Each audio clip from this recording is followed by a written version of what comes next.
Hey guys, and welcome to our YouTube channel. In this video, I'll be giving you a tutorial on how to be verified on Threads. So first of all, you go to your Threads app. Originally, you're not able to get verification here. You have to be verified on Instagram in order for you to get your verification here because they're linked together.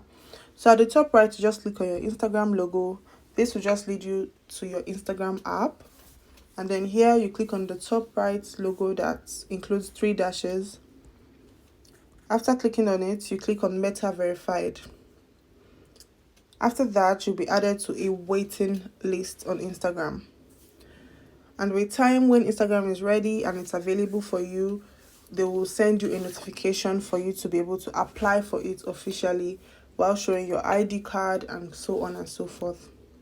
I hope this video has helped you out. Don't forget to give this video a big thumbs up and stay tuned for more tutorials in the future.